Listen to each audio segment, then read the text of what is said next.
Barchangizga qayırlı kun. Bugün biz z dыбыстарын айтуға үйренетін боламыз. Көптеген балалар с дыбысын айтуда қиналып жатады. Бұл дыбысты балаға өздігінен үйренген қиын болады. Сондықтан біздің логопедке жүгінуімізге тура келеді. С дыбысын айтудың бірнеше тәсілдері бар. Бірінші тәсіліміз біздің еліктеу тәсілі арқылы үйрену. С дыбысын айтқан кезде біздің ерніміз жымияды. Бақа жаттығуы секілді тісімізді көрсетіп жымиямыз. Келесі, тілдің ұшы астыңғы тіске тіреледі. Тістеріміз жабылады және ауаны тілімізге қарай бағыттаймыз.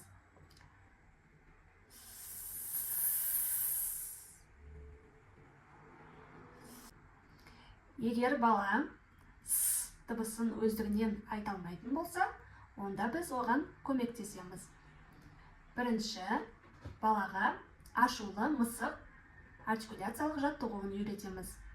Ол үшін біздің тілдің ұшы астыңғы тіске тіреліп, тілімізді алдыға қарай созамыз.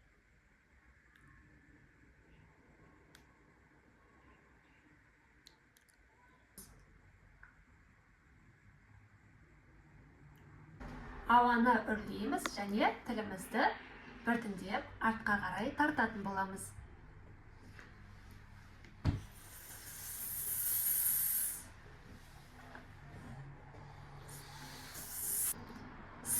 Дыбысын анық шығарғаннан кейін біз ашық буында айтатын боламыз. Са, со, си, су, с. Келесі тұйық буында айтып көреміз. А, с, о, с, у, с. Буындарда айтып болған соң, с дыбысын жеңіл сөздерде айтып үйренеміз. Бірінші сөздің басында кездесетін сөздер. Сан, сағат, сана. Енді сөздің ортасында кездесетін. А, сан, та. Егер бала тілін астыңғы тісте ұстап тұра алмаса, онда біз қағазды ұстап тұр деген балаға нұсқаулық береміз.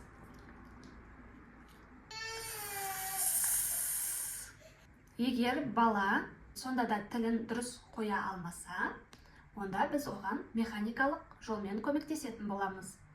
Ол үшін бізге мақта таяқшасы қажет болады. Осы мақта таяқшасының көмегімен біз баланың тілінің ұшын басып ұстайтын боламыз. Және балаға жымиямыз деп тілінің ұшын мақта таяқшасымен басамыз және тілдің ұшына үрле деген нұсқаулық беретін боламыз.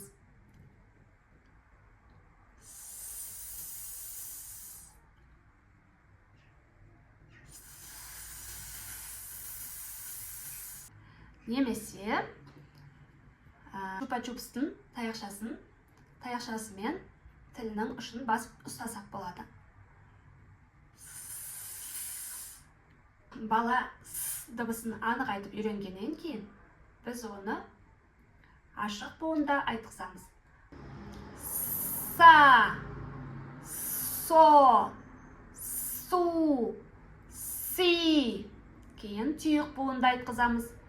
А, с, о, с, у, с, и, с. Одан кейін жеңіл сөздерде айтқызамыз. Сан, сана, сағат. Келесі дыбысымыз біздің з дыбысы.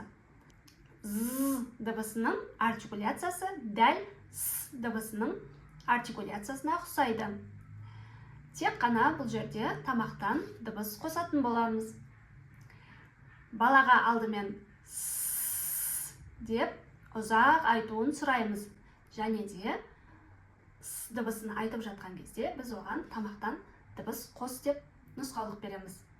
З деген кезде біздің тамағымыз дірілдейтін болады. Бала басында с дейді, одан кейін біз ортасында тамағында дірілдетіп дыбыс шығар деп нұсқаймыз.